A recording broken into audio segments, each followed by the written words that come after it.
Good morning aspirants, स्वागत है आपका फोकस ऑन एजुकेशन में। मैं एजुकेटर आप सबके लिए इंपॉर्टेंट फैक्ट्स लाई हूँ जो कि आपके कम्पिटिटिव एग्जाम में हेल्प करेगा। क्या कुछ है खास, चलिए नज़र डालते हैं।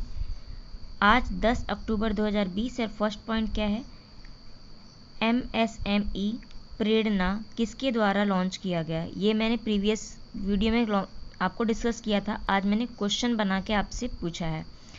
तो MSME प्रेरणा क्या है, तो ये फाइनेंस मिनिस्ट्री द्वारा, और फाइनेंस मिनिस्ट्री किसके पास है, निर्मला सीतारमण जी द्वारा चलाया गया था। ये एक मेंट्योर प्रोग्राम है किसका, इंडियन बैंक का। तो इतने पॉइंट्स आपको याद होने चाहिए इससे।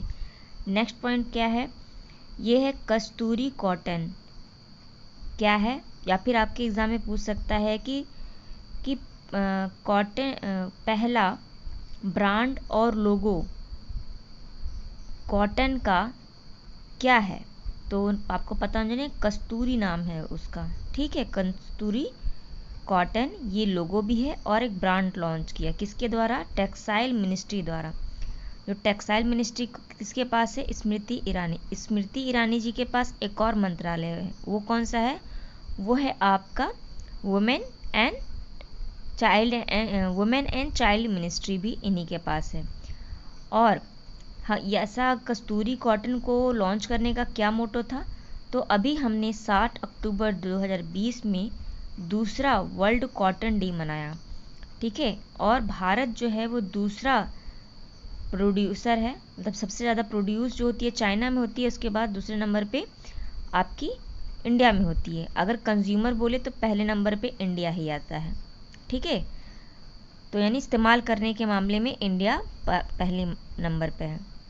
इसी उपलक्ष्य में एक ऐप भी लॉन्च किया गया, उसका नाम क्या है, कॉट एली, ठीक। तो ये हो सकता है आपसे पूछे कॉट एली क्या है, तो वो क्या है, आपका एक ऐप है जो कि आपकी मिनिस्ट्री ऑफ टेक्सटाइल मिनिस्ट्री द्वारा लॉन्च किया गया, जो कि कॉटन से संबंधित है।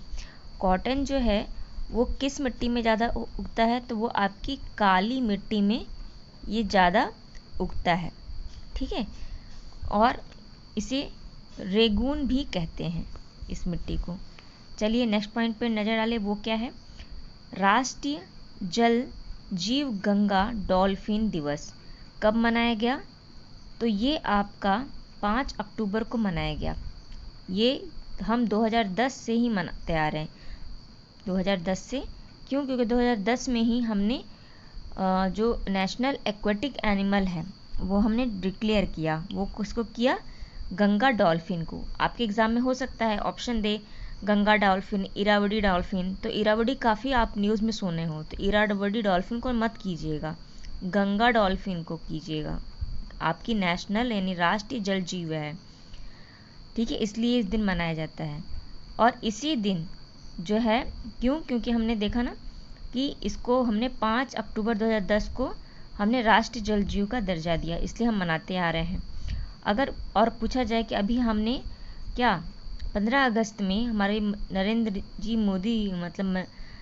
मोदी जी द्वारा क्या किया गया कि डॉल्फिन प्रोजेक्ट के लिए भी बात की। तो उन्होंने कहा कि हम डॉल्फिन प्रोजेक्ट करेंगे जिससे कि हम 3000 जो डॉल्फिन्स बची हुई हैं अप्रॉक्स, उसे हम बचा सकें, ठीक। अगर आपसे पूछे तो डॉल्फिन डे अलग है, याद रखिएगा। डॉल्फिन अगर पूछा जाए डॉल्फिन डे कब होता है, यानी राष्ट्रीय डॉल्फिन डे सिर्फ आए, तो आपका उत्तर क्या होगा, 14 अप्रैल, ये याद रखिएगा। अगर क्वेश्चन पूछे नेशनल एक्वेटिक एनिमल डे कब होता है, तो उत्तर होगा आपका क्या, 5 अक्टूबर। ये दोनों में कंफ्यूज मत कीजिएगा, नेशनल डॉल्फिन डे अलग है, नेशनल एक्वेटिक एनिमल डे अलग है, ठीक। और 5 को हमने क्या मनाया था, इंटरनेशनल टीचर्स डे बनाया था। और साथ ही साथ हमने वर्ल्ड हैबिटेट डे भी मनाया था। ये भी पॉइंट आप याद रखिएगा। चलिए नेक्स्ट पॉइंट पर नज़र डालें, वो क्या है, वो है आपका भारत किस देश के साथ पीस निगोटिएटर पर वार्ता कर रहा है। तो पीस निगोटिएटर पे कौन वार्ता कर रहा है, हम अफ़गानिस्तान के साथ वार्ता कर रहे हैं। अगर अफ़गानिस्तान की कैपिटल पूछे तो क्या है वो आपकी, वो है काबुल, ठीक, ये याद रखिएगा। चलिए नेक्स्ट पॉइंट पर नज़र डालें, वो क्या है कि हाल ही में सोशल मीडिया प्लेटफॉर्म ट्विटर से प्रधानमंत्री नरेंद्र मोदी द्वारा किस अभियान की शुरुआत की गई? तो वो कौन है? जन आंदोलन। तो आपसे एग्ज़ाम में पूछ सकता है कि कोविड से बचने के लिए किस आंदोलन का शुरुआत किया गया, तो उसका अलग अलग नाम दे सकते हैं। तो आपको क्या याद रखना है? जन आंदोलन। या फिर पूछेगा जन आंदोलन जो है वो किससे संबंधित है? तो आपका उत्तर क्या होना चाहिए? कोविड-19 के उचित व्यवहार से, कि हमको इतना गज की दूरी रखनी है, समय समय पर हाथ धोना है और अपने आप को सैनिटाइज करके रखना है। अगर हम बाहर से आएँ तो कोशिश करें बाहर की चीज़ों को कम से कम टच करें, सैनिटाइज़र साथ में रखिए, वॉश करते रहें हाथ। ठीक है, ये सब छोटे छोटे पॉइंट्स को ध्यान रखना है। और दूसरा क्वेश्चन पूछा जा सकता है कि किसके द्वारा लॉन्च किया गया? तो नरेंद्र मोदी जी द्वारा किया गया। और दूसरा क्वेश्चन भी पूछ सकता है कि किस माध्यम से किया गया? तो ट्विटर के माध्यम से किया गया। ठीक है, ये भी पॉइंट याद रखिएगा। चलिए नेक्स्ट पॉइंट पे देखें। नामदफा जंगल किस राज्य में स्थित है? तो वो कहाँ पे? अरुणाचल प्रदेश में है। ये न्यूज़ में रहा नामदफा नेशनल फॉरेस्ट। तो क्यों? क्योंकि यहाँ पे एक नई क्रैप स्पीसीज पाई गई है। क्रैप मतलब केकड़े की नई प्रजाति पाई गई है, इसलिए नामदफा जो फॉरेस्ट है वो चर्चा में रहा। और ये जो केकड़ा है वो कैसा केकड़ा है? ये फ्रेश वाटर का है, यानी ये मीठे पानी में रहता है। और यहीं पे नामदफा जो फॉरेस्ट है वो किस हिल पे है, यानी पहाड़ी पे है? तो वो एबोर हिल पर है। और यहाँ पे जो इसकी कैपिटल क्या है? तो इसकी कैपिटल है आपकी ईटानगर। ये पॉइंट याद रखिएगा। आप मुझे नेशनल पार्क बताइए जो कि अरुणाचल प्रदेश में है, कमेंट सेक्शन में बताइएगा। नेक्स्ट इम्पॉर्टेंट पॉइंट देखें, ये इम्पॉर्टेंट है। आप यूपी के पेपर के लिए जा रहे होंगे। हाँ, तो ये बहुत इम्पॉर्टेंट है जो मैं आज पढ़ाने जा रही हूँ। इसको रिवाइज़ कर लीजिए बिल्कुल। और हो सकता है कहीं ना कहीं, मुझे लगता है एक दो क्वेश्चन तो इससे, एक क्वेश्चन तो आना ही आना है। क्या है ये? राज्य में, किस राज्य में सबसे बड़ा क्या ऑक्सीजन प्लांट का उद्घाटन किया? ये भारत का मत सोचिएगा, ये किसका? उत्तर प्रदेश का। उत्तर प्रदेश का इनऑक्स। हो सकता है आपसे पूछे कि इनऑक्स क्या है? तो ये ऑक्सीजन प्लांट है। कहाँ लगाया जा रहा है? तो यूपी में। भाई कहाँ लगेगा यूपी में वो डिसाइड नहीं हुआ, बट हाँ यूपी में लगाया जा रहा है। तो यूपी से और जो इम्पोर्टेंट है वो क्या है? वल्चर कंजर्वेशन यहाँ बनाया गया। वो कहाँ? गोरखपुर में। ठीक, उसके बाद लॉयन ब्रीडिंग सेंटर है कहाँ? इटावा में। ठीक, फिर जैव खाद्य प्रसंस्करण इकाई लगाई गई बाराबंकी में। हाथी म्यूजियम और हॉस्पिटल खोला गया कहाँ पे? मथुरा में। फिर पहला डिटेंशन सेंटर खोला गया कहाँ? गाजियाबाद में। और गाजियाबाद में ही अभी कौन सा एयरपोर्ट है जो कि अभी न्यूज़ में रहा? किस वजह से?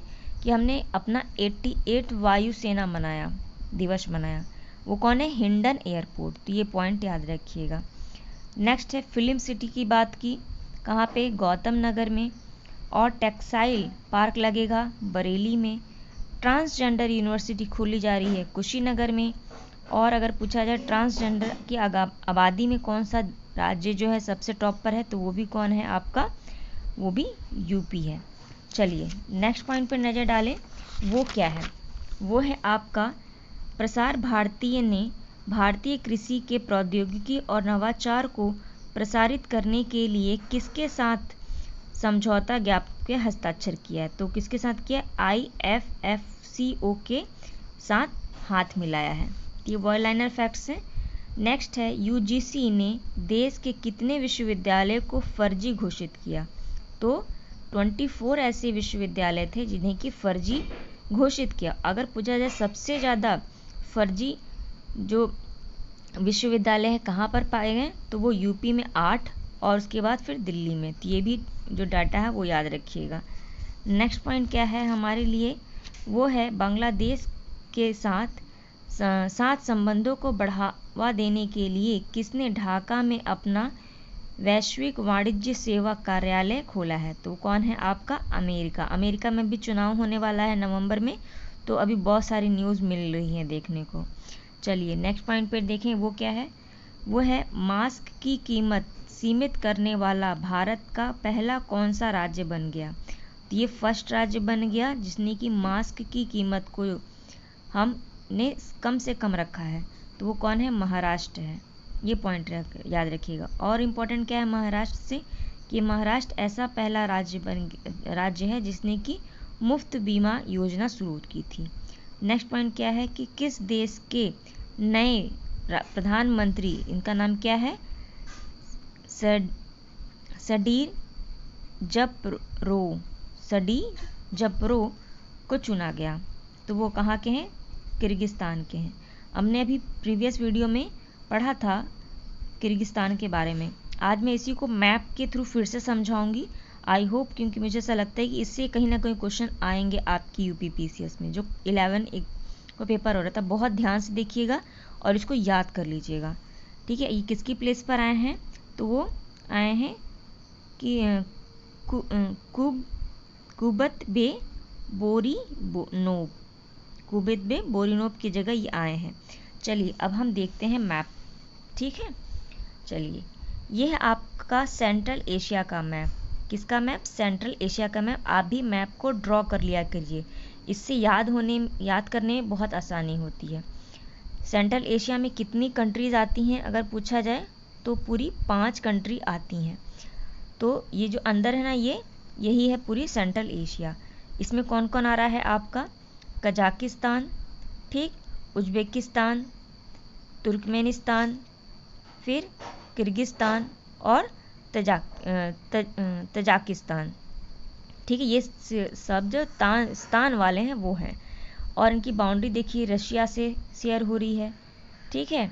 फिर इधर आज चाइना से, ठीक। फिर आप इधर देखिए पाकिस्तान, अफ़गानिस्तान से शेयर हो रही है, इंडिया भी है यहीं पे, फिर ईरान, तुर्क, फिर इधर आपका है, देखिए ये है आपका अजरबैजान, जो भी न्यूज़ में आप सुन रहे होंगे, और ये है अर्मेनिया। चलिए अब जो और फैक्ट्स है उसे देखें। जैसे रसिया की कैपिटल क्या है, मॉस्को। फिर जॉर्जिया की कैपिटल क्या है, वो है तिब्लिस, ठीक। फिर क्या है आपकी, अगर पूछा जाए कि अर्मेनिया की क्या है, अर्मेनिया की कैपिटल यहाँ पर है, यहाँ पे, ठीक, वो है आपकी एरवेना।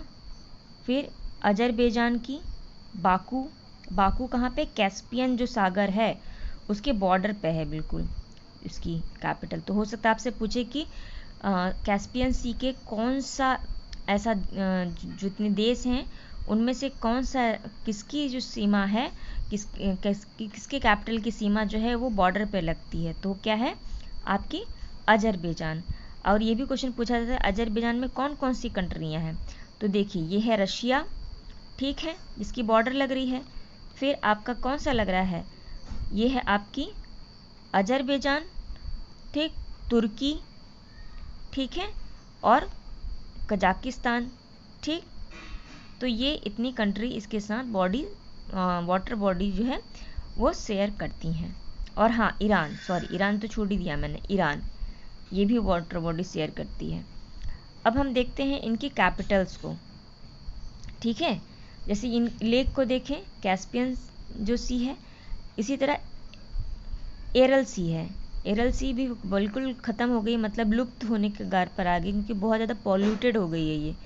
तो वो किन 2 कंट्रियों के बीच में है, तो वो आपकी कजाकिस्तान और उज्बेकिस्तान के बीच में है, आपके क्वेश्चन में पूछा जा सकता है। उसके बाद एक कजाकिस्तान में एक लेक पाई जाती है जिसका नाम क्या है, वो है बलखास लेक, ठीक है, बलखास झील पाई जाती है। अब इसके कंट्रीज़ को देख लें, ठीक है। हमने ये तो देख लिया, जैसे बीजिंग का चाइना की कंट्री क्या है, बीजिंग है। फिर आपकी पाक की क्या है, इस्लामाबाद। फिर अगर अफ़गानिस्तान की पूछे तो काबुल है ना। ये तो हो गए इनके आउटर एरियाज़। अब हम इनर एरियाज़ की बात करें, यानी कजाकिस्तान, उज्बेकिस्तान, तुर्किस्तान, इनकी कैपिटल देखिए। तो कजाकिस्तान की क्या कैपिटल है, पहले अस्ताना थी, अभी नूर सुल्तान है। तो अगर आपके क्वेश्चन पेपर में अगर दे अस्ताना तो टिक कीजिएगा, अगर नूर सुल्तान दे तो उसे टिक कीजिएगा। तो अस्ताना सबसे ऊपर है। उसके बाद देखिए आपके किर्गिस्तान की कैपिटल है बिशकेक, ठीक है।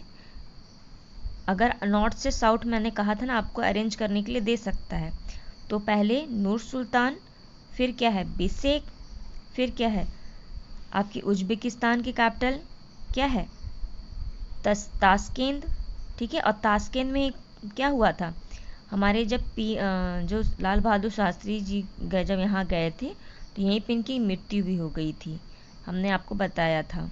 और इनका बर्थ डेट कब मनाया जाता है, 2 अक्टूबर गांधी जी के साथ ही। और इन्होंने कौन सा नारा दिया था, जय जवान जय किसान, ठीक है। उसके बाद ये देखिए ये फर्स्ट नूर सुल्तान, सेकंड बिशकेक, फिर आपका ताशकंद। उसके बाद देखिए तजाकिस्तान का है, ठीक है। तजाकिस्तान का क्या है दुशानबे। उसके बाद तुर्कमेनिस्तान का है अशकाबाद। तो ये याद रखिएगा इसको नॉर्थ टू साउथ अरेंज करने के मामले में। चलिए अब हम और देख लें इसको। अगर एरिया वाइज पूछे कि किसका एरिया सबसे ज़्यादा बड़ा है, तो देखिए मैंने एक साथ लिख दिया है। अगर एरिया पूछेगा तो सबसे ज़्यादा आपका किसका है, कजाकिस्तान का है, फिर तुर्कमेनिस्तान का, उसके बाद आपका उज्बेकिस्तान का, फिर किर्गिस्तान का, फिर तजाकिस्तान का। अगर पॉपुलेशन वाइज पूछे किस सेंट्रल एशिया में सबसे ज़्यादा पॉपुलेशन किसकी है, तो उज्बेकिस्तान की, फिर कजाकिस्तान की, फिर तजाकिस्तान की, फिर किर्गिस्तान की और लास्ट में तुर्कमेनिस्तान की। और कैपिटल तो मैंने आपको बता ही दिया, नूर सुल्तान, बिशकेक, तजाकिस्तान, फिर दुशानबे और अशकाबाद, ठीक है।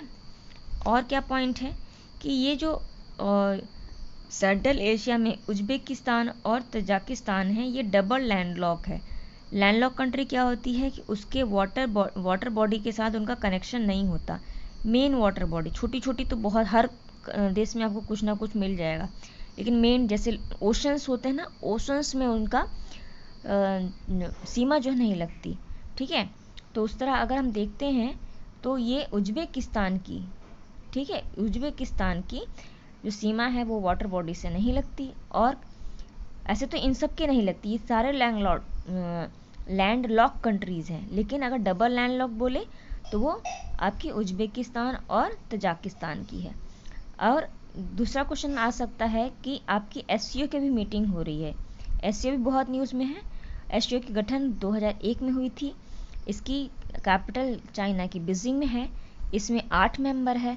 और आपसे पूछा जा सकता है कि इंडिया और पाकिस्तान इसमें कब जुड़े थे, तो 2015 में जब रशिया की उफा में इसकी मीटिंग हो रही थी, तब भारत को और पाकिस्तान को भी जोड़ लिया गया था।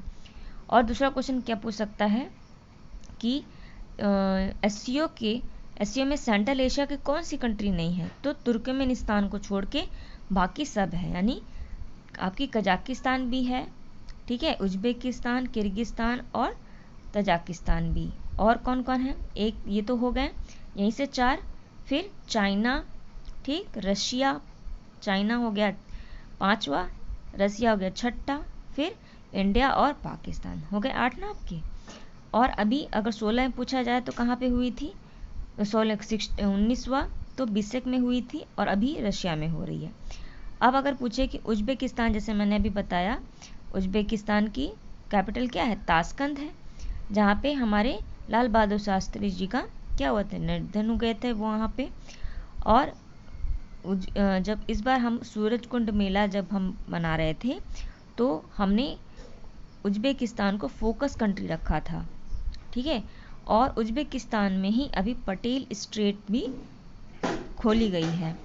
उसके बाद अगर पूछा जाए कि किर्गिस्तान से क्या इम्पोर्टेंट है, तो किर्गिस्तान और भारत के बीच में एक एक्सरसाइज होती है, उसका नाम क्या है, खंजर चौथा, मतलब ये चौथा एक्सरसाइज हुआ था, तो खंजर याद रखिएगा, खंजर एक्सरसाइज हम किर्गिस्तान के साथ करते हैं।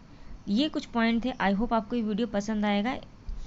इसे लाइक कीजिए, कमेंट कीजिए, शेयर कीजिए। Thank you aspirant. और इसे ज़रूर याद रखिएगा, इस मैप को, इस पॉइंट्स को जो सेंट्रल एशिया के मैंने बताया है। Thank you.